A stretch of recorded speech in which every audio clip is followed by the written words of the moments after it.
আজলান কেবিনময় পায়চারি করছে। মাথার ভেতর সব এলোমেলো লাগছে তার। কোনো মতে কাজে মনোযোগ দিতে পারছে না। আর মাথার ওপর ভেতরের শিরাগুলো যেন ছিঁড়ে যাওয়ার উপক্রম হয়েছে। এদিকে তুহি সবেমাত্র হসপিটালে এসে ল্যাবের দিকে যাচ্ছিল। তখনই আজলানের পিএ এসে তুহিকে জানালো আজলান তাকে কেবিনে যেতে বলেছে। তুহি কিছুটা অবাক হলো, তবুও সে গেল। ল্যাবের দিকে না গিয়ে পথ পাল্টে হাঁটা দিল আজলানের কেবিনের দিকে। আজলানের কেবিনের সামনে গিয়ে সে নক করল। মনের ভেতর কেমন যেন ভয় হচ্ছে তার। কিসের ভয় বুঝতে পারছে না। Come in. গভীর কণ্ঠে তুহি একটা ঢোক গিলে ভেতরে গেল। স্যার ডেকেছিলেন আমায়? Any problem? না, বসো, একটা কথা আছে। তুহি এসে সামনে চেয়ারে বসলো। আপনাকে একটা কথা জিজ্ঞেস করছি, সরাসরি উত্তর দেবেন। বাইরে আপনার সাথে একজন ছেলে দেখলাম, সেটা কে? আজলানের এমন সরাসরি প্রশ্নে সে কিছুটা অস্বস্তিতে পড়ে গেল। হঠাৎ এমন প্রশ্ন কেন? কোন ছেলে স্যার? আমি আপনার কথা ঠিক বুঝতে পারছি না। আসার সময় আপনার সাথে একজন ছেলেকে দেখলাম, খুব সম্ভবত আবরার নাম। am I right? আপনি আবরারকে চিনেন? ইয়েস। ইনি আপনার কে হয়? আরে আবরার, আপনি ওর কথা বলছেন? আবরার আমার হাজবেন্ড। আজলান বিস্ফোরিত চোখে তাকালো যেন। সে তুহির কথা বিশ্বাস করতে পারছে না। আর আজলানের এমন ব্যবহারে তুহি বুঝতে পারছে না আজলান এসব কেন জিজ্ঞেস করছে। আজলানের যেন দুনিয়া ঘুরছে। সে দুয়ে দুয়ে চার মেলাতে চেষ্টা করছে। আপনাদের বিয়ে হয়েছে কত বছর? সত্যি বলতে স্যার, আবরার আর আমার সম্পর্ক 5 বছর, আর বিয়ে 2 বছর। 5 বছর? জি। আজলান হিসাব মেলানোর চেষ্টায় চুপ করে থাকলো খানিকক্ষণ। মুহূর্তেই তার চোখের সামনে ভেসে উঠল সেই চোরের মতো চেয়ে থাকা রহস্যময় নীল চোখ দুটো। সব গড়গড় লাগছে। সেদিন আপনি যার রিপোর্ট নিয়ে এসেছিলেন, আদনান, সে সত্যি আপনার বোনের ছেলে? ওর মা আপনার বোন হয়? মিথ্যা কেন হতে যাবে? আপনার বোনের পুরো নাম কি জানা যাবে? তুই যেন এরই অপেক্ষা করছিল। স্যার, আপনি ওর আর আবরারের কথা কেন জানতে চাইছেন? দরকার আছে তাই জানতে চাইছি। নূরজাহান নওমি। তুই বাঁকা হাসলো। মুহূর্তে স্তব্ধ হলো আজলান। একে একে সব হিসেব মিলে গেল। দুনিয়া কিছুক্ষণের জন্য ঘুরে উঠল তার। একটা চেনা ব্যথায় তার বুকের বাম পাশটা এক তীব্র মোচড় দিয়ে উঠল। তবে সে নিজেকে সামনে নেওয়ার চেষ্টা করে তার দুলেতে থাকা দুনিয়াটা এক প্রকার জোর করেই স্থির করলো। নমি? নমিকে আপনি কোথায় পেলেন? নমির তো কোনো বোন ছিল না। আপনি কিভাবে ওর বোন হতে পারেন? আপনি নওমিকে কিভাবে চেনেন স্যার? ওর অফিসিয়াল নাম তো নূরজাহান। চিনি কোনোভাবে। আপনি আমাকে ওনার ঠিকানাটা দিন। ওর ঠিকানা কেন আপনাকে দেব? কার সাথে কোথায় কেমন সংসার করছে দেখতে হবে না? এতক্ষণ নিজেকে আটকে রাখলো, এবার তুহির রাগের তাপমাত্রা ছাড়ালো। লোকটা সরাসরি নাওমির দিকে আঙুল তুলছে। নাওমিকে নিয়ে করা এমন ইঙ্গিতপূর্ণ বাঁকা মন্তব্য তুহি ভেতরে দাহ আগ্নেয়গিরি মতো জ্বালিয়ে দিল। সংসার? কার সাথে কেমন সংসার করেছে সেটা দেখার আপনি কে ডাক্তার আজলান আজওয়াদ? কোন সাহসে আপনি আমার সামনে নমির নামে বাজে কথা বলছেন? আপনার মতো কাপুরুষের মুখে এটা মানায় না। নিজের স্ত্রীকে 3 বছর আগে সংসার ছাড়তে বাধ্য করেছিলেন, ভুলে গেলেন এত সহজে? নিজের কাপুরুষতার কথা মনে নেই? ভুলে গেলেন? নিজের স্ত্রীকে পৈশাচিক লাঞ্ছনা করতে দ্বিধাও করেননি। আপনি জানতে চেয়েছিলেন না ও আমার বোন কিভাবে হয়? আমি ওর রক্তের বোন নই। ওর সাথে আমার আত্মিক সম্পর্ক। আমি আর ওর নিজের রক্তের মানুষগুলো সমাজের ভয়ে যেদিন ওকে মাঝরাতে রাস্তায় ফেলে দিয়েছিলেন, আমি ওকে মরতে দেইনি। ওই নরক থেকে পালিয়ে আসার পর আমি ওকে নিজের বুকে টেনে নিয়েছিলাম। আর আপনি এখন ঠিকানা চাইছেন? একটা কথা কান খুলে শুনে রাখুন ডক্টর আজলান। ও আজ যেখানে আছে, যেভাবে আছে, নিজের সন্তানকে নিয়ে খুব ভালো আছে। অনেক কষ্ট সহ্য করে তিল তিল করে নিজের জীবনটাকে সাজিয়েছে নওমি।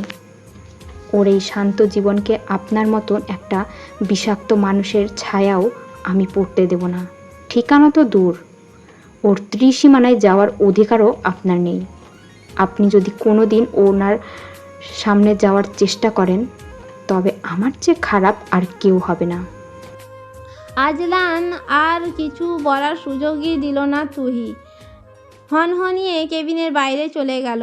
এদিকে আজলান যেন ধাক্কা সামলে উঠতে পারছে না এখনো। কি বলে গেল মেয়েটা? নাওমিকে আমি সংসার ছাড়তে বাধ্য করেছি? নাওমি কার সাথে আছে? কেন চলে এসেছে সে আমার অত্যাচারে? কিন্তু নাওমি তো নিজেই অন্য কারোর হাত ধরে চলে গিয়েছিল। অন্তত 3 বছর আগে তার সামনে সাজানো প্রতিটা প্রমাণ, প্রতিটা বেনামি চিঠি, তার চারপাশের মানুষের, চারপাশের পরিস্থিতির যে জাল, তা তো সে কুৎসিত সত্যের সাক্ষ্য দিচ্ছিল। নিজের মাথার চুল খামচে ধরল সে। এক একটা স্মৃতি তার মস্তিষ্কে হানা দিচ্ছে। কিছুতেই সামলে উঠতে পারছে না নিজেকে কাঠগড়ায় দাঁড় করাতে নাকি নাওমিকে। একদিন যা ভেবে এসেছে তার পরিস্থিতি অনুযায়ী সে ঠিক, আর আজ তুহির মুখে সে যা শুনল তা যেন ওই মুদ্রার একেবারে বিপরীত পিঠ। দুটি সত্যের মাঝখানে এক বিশাল অন্ধকার খাদ। হঠাৎ চোখের সামনে ভেসে উঠল আদনানের মায়াবী মুখটা, আধো আধো বুলিয়ে বাবা বলার মুহূর্তটা। আদনান, আদনান তার মানে তার নিজের সন্তান। কিন্তু নাওমির এত পরিবর্তন? এই নাওমি আগের নাওমি নয়। না হয় এক দেখাই সে চিনতে পারল না? আজলান মাথা ঠান্ডা করার চেষ্টা করে উঠে দাঁড়ালো। এখন এভাবে ভেঙে পড়লে চলবে না। তাকে সত্যিটা জানাতে হবে, সবটা জানার দরকার। কি ঘটেছে আসলে? যা তুহি বলে গেল, নাকি যা সে ফেস করেছে, সচক্ষে দেখেছে? সে হুট করে জাদুকরের মতো নাওমির ঠিকানা পেয়ে যাবে না। তুহিও তাকে কিচ্ছু বলবে না। নাওমি যে তার থেকে পালিয়ে বেড়াতে চাইছে এটা সে ভালো করে বুঝতে পেরেছে। তাই তাকে ঠান্ডা মাথায় প্রফেশনাল সূত্র ধরে এগোতে হবে। আজলান একটা দীর্ঘশ্বাস পেলে কেবিনের সোফাটায় হেলান দিয়ে বসলো।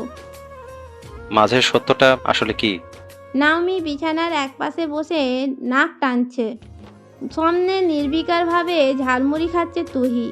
ওপরে নির্বিকার হলেও ভেতরে ভেতরে ফেটে পড়ছে সে। নাওমিও আগ বাড়িয়ে কিছু বলছে না, কারণ বলতে সে নিজের তুহির গরম আবহাওয়ার শিকার হবে। আর ছোট্ট আদনান একবার মায়ের দিকে একবার তুহির দিকে আগ্রহ নিয়ে তাকাচ্ছে। এই থাম, ফ্যাচ ফ্যাচ করে কাদা বন্ধ কর। তুই বাপ! তুহির অপর আদনানের এই পিচ্চি বয়সে তেজ দেখে নাওমির চোখের জল টপ করে মুছে হুট করেই হেসে ফেলল। ওরে আমার আদুরে, মাকে একটু ধমক দিয়েছি বলে খালামণিকে বকা দিচ্ছিস? তোর মা তো খারাপের খারাপ, বকা না দিয়ে কি করব? আয় এদিকে আয় দুষ্টু। আদনান কিন্তু সহজে গলল না। সে নাওমির গায়ের সাথে আরও লেপ্টে গিয়ে মুখটা ঘুরিয়ে নিল, যেন সে রেগে আছে। তুহি একটু হাসল ওর কাণ্ডে। আসি হ্যাঁ, আমাকে মনে পড়লে তোর মাকে বলিস আমায় কল দিতে। চলে যাচ্ছ কেন? থেকে কি করব? যার সুখে দুঃখে 3টে বছর ছায়ার মতো পাশে থাকলাম, সেই যখন আমাকে বিশ্বাস করতে পারলো না, পর ভেবে এত বড় সত্যিটা লুকিয়ে গেল, সেখানে থাকার আর কি অধিকার আছে আমার? কি বলছো তুহি আপু? আমি তোমাকে বিশ্বাস করি না। এত বড় কথা লুকালি কেন তাহলে? তুমি কিভাবে জেনেছো যে ওই আদনানের বাবা? আমি হাসপাতালে জয়েন করার পর থেকেই তো ওনাকে চিনতাম, কিন্তু তুই আমাকে জানাসনি। আদনান যখন কয়েক মাস আগে খুব বেশি অসুস্থ হয়েছিল, তোর মনে আছে? আমি ওর চিকিৎসার জন্য সব টেস্ট আর রিপোর্টের ফাইলগুলো এক জায়গায় গোছাচ্ছিলাম। সেদিন তুই ছিলি না বলে আমাকে নিতে বলেছিলি। সেদিন আমার হাতে ওর বার্থ সার্টিফিকেটটা চলে আসে, যেটা তুই তোর আলমারির কাপড়ের ভাঁজে খুব গোপন করে লুকিয়ে রেখেছিলি। আমি কৌতূহলবশত সেটা খুলেছিলাম নমি, আর সেখানে বাবার নামের জায়গায় স্পষ্ট লেখা ছিল আজলান আজওয়াদ আহিল। আমি শিওর ছিলাম না যে এই আজলান ডক্টর আজলান কিনা, তাই তোকে জিজ্ঞেস করেছিলাম ওর বাবার পেশা। তুইও উত্তরে বলেছিলি ডক্টর। তারপর শিওর হলাম।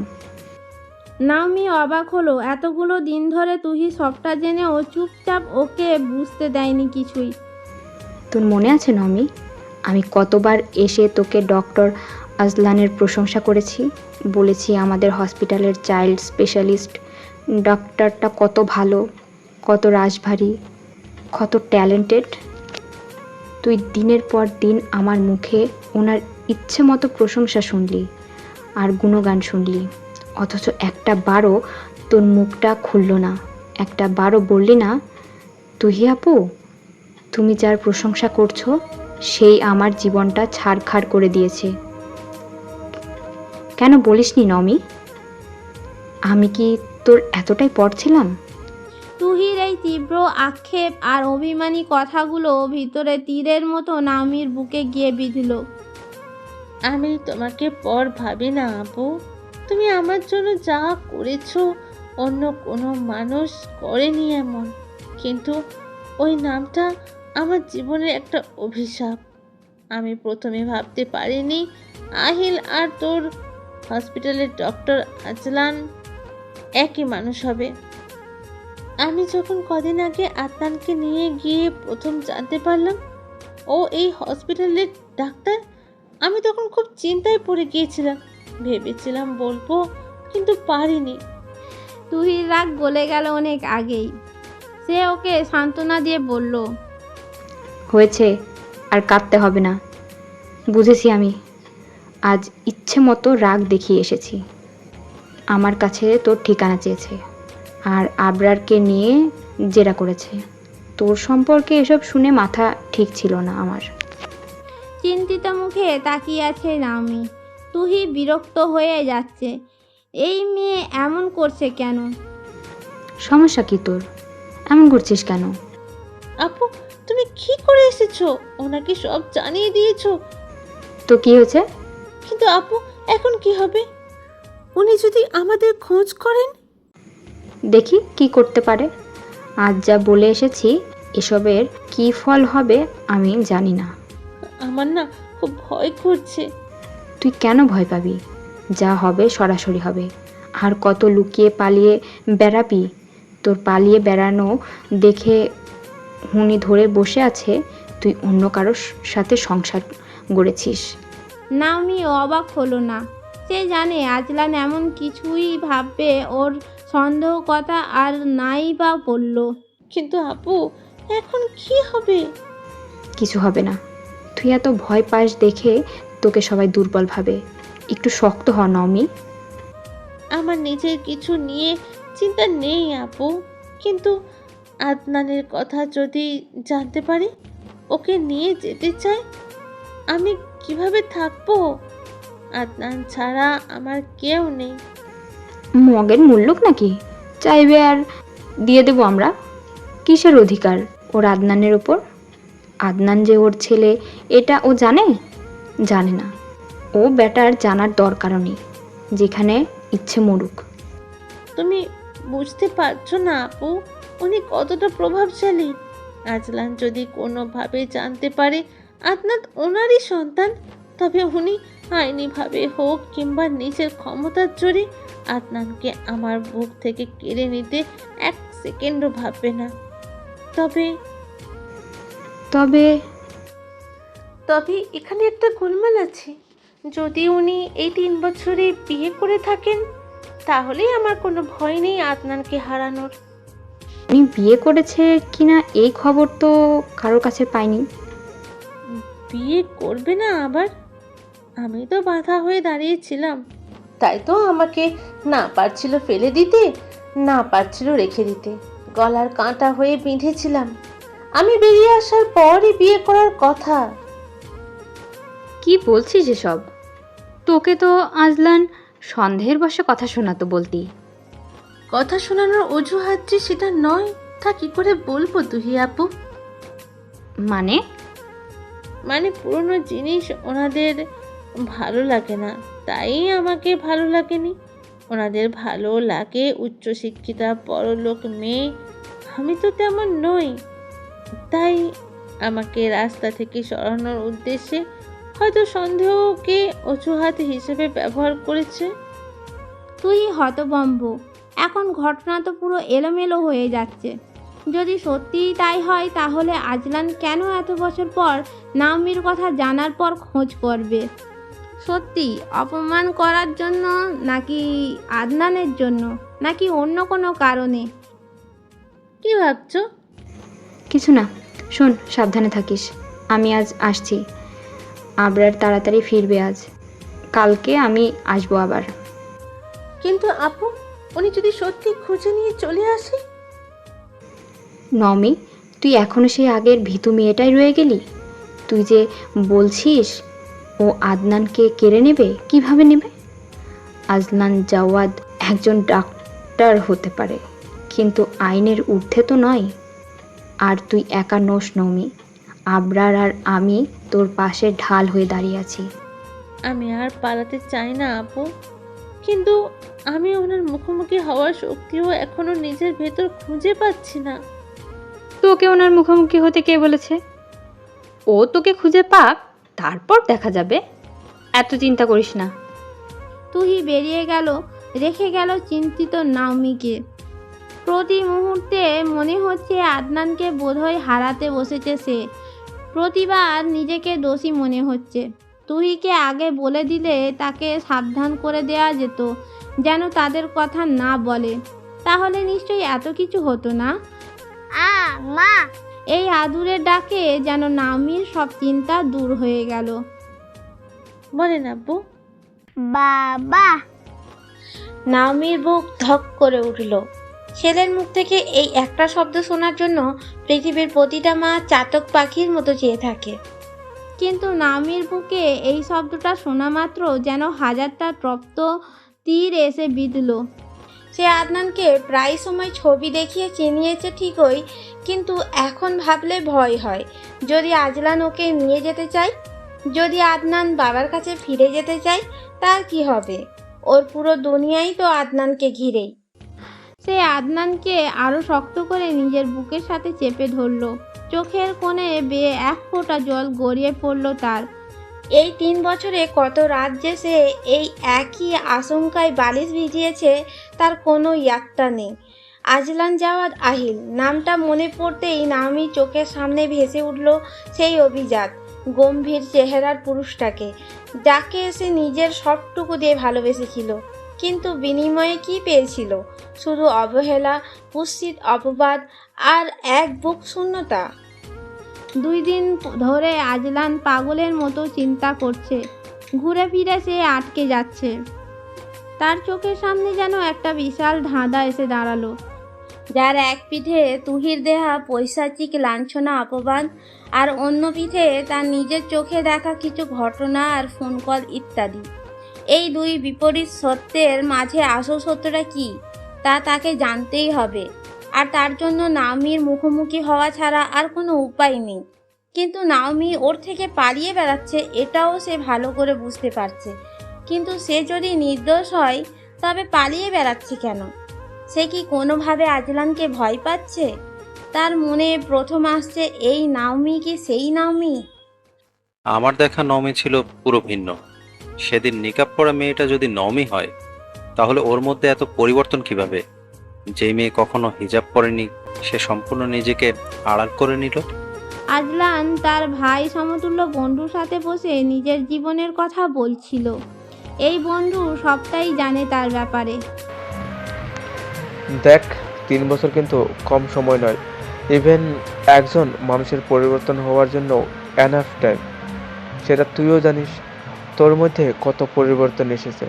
আর এটাও হতে পারে তোর থেকে লুকিয়ে থাকার জন্য এমন। তাহলে আমি ওকে খুঁজে বের করবো কিভাবে? যে লুকিয়ে থাকে তাকে খুঁজে বের করা যায়? গত 3 বছর ধরে নিজেকে শক্ত করলি, আর এখন এসে ভেঙে পড়ছিস। যার জন্য নিজেকে শক্ত করলি তার সামনে ভেঙে পড়বি। আজলান ছোট করে শ্বাস ছাড়ল। সব ঘেটে ঘ হয়ে যাচ্ছে তার। মন চাচ্ছে এখনই নাওমিকে খুঁজে বের করে সব জেনে নিতে। তার দম বন্ধ লাগছে, ঘুম হচ্ছে না, কাজে মনোযোগ বসছে না। তার বন্ধু তাওহিদ নিশ্চিত মুখে বলল, দেখ, তুই ওকে কোথায় খুঁজবি এটা জানি না, কিন্তু একটা ট্রিক্স কাজে লাগা। সরাসরি বাসা খুঁজে লাভ নেই। যদি নাও একা থাকতে, তাহলে অবশ্যই ও কোনো জব করবে।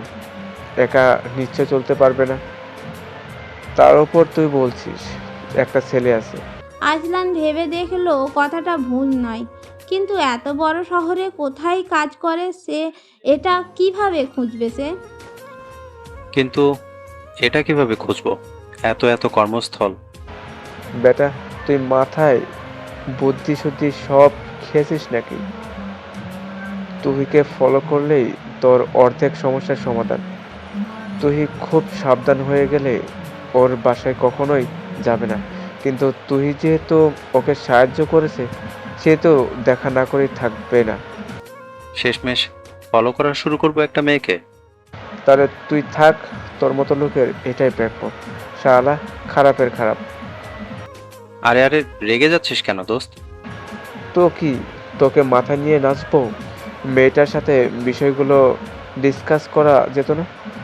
যতই নিজের চোখে দেখ, একবার নিজের বউকে বিশ্বাস করা যেত না? না, কয়েকবার আমি ওকে জিজ্ঞেস করতে গিয়েছিলাম। ও উল্টো রাগ দেখিয়ে আমার মাথা খারাপ করে দিত, যার কারণে আরো বেশি রাগ লাগতো। এছাড়া আমি ইনডিরেক্টলি ওকে একবার জিজ্ঞেস করেছিলাম, ও সরাসরি না বলেছিল। আমি দেখে আসার পর এটা কিভাবে অস্বীকার করব? তাওহিদ হতাশায় দৃষ্টিতে তাকিয়ে ভাবল, দুইটাই একই, কেউ কারো থেকে কম না। রেগে না গিয়ে দুজনের মধ্যে বোঝাপড়া করলেই তো হয়। এই দুটাকে দেখ, বউ রাগলে জামাইও মাথা গরম করে বসে থাকতো। তোর যা মন চায় তাই কর। তোদের দুজনের মিলে 3টা বছর নষ্ট করেছিস। বাচ্চাটা যদি তোর হয়, তাহলে বাচ্চাটার শৈশবের একটা অংশ নষ্ট করেছিস। দুজনের কেউই দায় এড়াতে পারবি। মেয়েটাও তোকে না জানিয়ে চলে গেল। অবশ্য তোকে বলে যাওয়ার মতো পরিস্থিতি তুই রাখিসনি। এখন আবার বলছিস আমি ফলো করব? তোর কিছুই করা উচিত না। এভাবে দেবদাস হয়ে ঘুরতে থাকতে। আদনানের কথা উঠতেই আজলানের মুখ মলিন হয়ে গেল। প্রথম দিন আধো আধো গলায় কি সুন্দর বাবা ডাকলো। এই কঠোর হৃদয়টা কি একটু বুঝতে পেরেছিল? নামি নিশ্চয় ওকে চিনিয়েছে, না হয় চিনল কি করে? কিন্তু আমার সামনে কি সুন্দর বলে দিল ওর বাবা নেই। ইস, বুকটা বড্ড পুড়ছে। এই জন্যেই বুঝি নাম নিয়ে এত কিছু করছে। ছেলের নাম কি? আদনান জাওয়াদ। ভাবতেই ঠোঁটের কোণে হাসি ফুটলো আবার। জানিস আমার ছেলেটা কত কিউট হয়েছে, দেখলে কোলে নিতে মন চায়। তাহলে ভাব 3টা বছর কি হারিয়েছিস। ছেলেটা তোর কোলে পিঠে মানুষ হতো, কিন্তু একটা ভুল সব তছনছ। হঠাৎ অস্থির হয়ে উঠল আজলান। এই অস্থিরতা তৌহিদ চেনে। সকলের সামনে কঠোর হলেও এই আজলান যে কতটা নরম সেটা শুধু তারা গুটি কয়েকজনই জানে।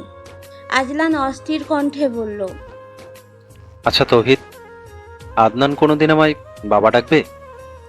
তাওহিদের বুকে লাগলো কথাটা। তারও একটা ছোট্ট পরী আছে, আধো আধো কথা শিখছে মাত্র। সে আজলানকে সান্ত্বনা দেওয়ার ভঙ্গিতে বলল, ডাকবে না কেন? তুই তো বললি সেদিন ডাকলো। সেটা তো না জেনে ডেকেছে। যদি সত্যি নমি ঠিক হয় আর আমি ভুল হই, তাহলে এত কিছু জেনেও বড় হয়ে আমাকে ঘৃণা করবে, তাই না? বলতে বলতে গলা কেঁপে উঠল তার। তৌহিদ আজলানকে পিঠে হাত রেখে আলতো করে চাপ দিল। এক বুক দীর্ঘশ্বাস ফেলে বলল, অতীতের ভুলগুলোকে আঁকড়ে ধরে বসে থাকলে তো আর ভবিষ্যৎ ঠিক হবে না আজলান। এখন ভেঙে পড়ার সময় নয়। আগে তুই সত্যিটা কি তা জানার চেষ্টা কর। নাওমি যদি কোনো অপরাধী নাই করে থাকে, তবে তার ভেতরের অভিমান আর কষ্টটা তোকে দূর করতে হবে। তোকে নিজের অধিকার প্রতিষ্ঠা করতে হবে, স্বামী হিসেবে, বাবা হিসেবে। তবে সব ঠিক করার জন্য কষ্ট করতে হবে খুব। মেয়েটা কম কষ্ট পায়নি। কিছুক্ষণ পর তাওহিদ উঠে চলে গেল। আজলান বেশিক্ষণ একা বসে রইল। তার চোখের সামনে ভেসে উঠল এক একটা অতীতের ঘটনা, যেগুলো এতদিন ভুলতে চেয়েছিল সেগুলো এখন নিজেই মনে পড়ছে। বিয়ের প্রথম দিকে নূরের সৎমা নূরের সামনে প্রশংসা করলেও নূর অর্থাৎ নামির আড়ালে ওর কানে অনেক কথা বলতো। আহিলের প্রচণ্ড রাগ হতো, কিন্তু নাওমিকে বলতো না, সে কষ্ট পাবে বলে। এক পর্যায়ে সে নাওমির সৎ মায়ের বাড়িতে যাওয়া কমিয়ে দিল। নাওমিকেও যেতে দিত না বেশি। 1 মাস পর একদিন আহিল বাসায় ফিরে দেখলো নাওমি ফোন নিয়ে বিছানায় বসে মিটিমিটি হাসছে। আশেপাশে খেয়াল নেই, সে যে এসেছে সেই খবরই নেই। সে ডাকতেই নাওমি থতমত খেলো। আজ আগেই ফিরেছে আহিল। আপনি এত তাড়াতাড়ি?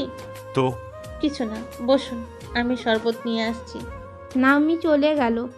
আহিল ফ্রেশ হয়ে আসতেই নাওমির ফোনে একটা কল এলো। ফোনটা রিসিভ করতেই কেউ বলে উঠল, ওভাবে অফলাইন হলে কেন? তোমার হাজবেন্ড এসেছে নাকি? পুরুষ কণ্ঠ শুনতেই আহিল অবাক হয়ে গেল। এর মধ্যে নাওমি রুমে ঢুকলো। আহিল ওকে দেখে ফোন এগিয়ে বলল, এটা কে? আমি তো চিনি না। তাহলে তোমাকে এগুলো কি বললো? নাওমি ফোন হাতে নিয়ে নাম্বার চেক দিয়ে বলল, এটা তো একটা আননোন নম্বর, আমি কিভাবে জানবো? কালনি ফোন দেখে মিটিমিটি হাসছো, কাহিনী কি? নাওমি রেগে গেল, জোর গলায় বলল, আপনি সব সময় আমাকে এভাবে জেরা করেন কেন বলুন তো? আমি কি আপনার ঘরের বন্দি কয়েদি? একটা সাধারণ বিষয় নিয়ে অহেতুক সন্দেহ করাটা আপনার রোগে পরিণত হয়েছে। আমি কি হাসতেও পারবো না? এই নিয়ে ওদের বাকবিতণ্ড চলল। 2 দিন কথা বলাও বন্ধ ছিল। এক পর্যায়ে আহিল মেনে নিল তারই ভুল। সে ক্ষমাও চেয়েছিল নাওমির কাছে। কিন্তু এর পরের ঘটনা শুধু আননোন নাম্বারে সীমাবদ্ধ রইল না। আহিলের চোখের সামনে এমনভাবে সাজানো হলো, সে বিশ্বাস করতে বাধ্য ছিল।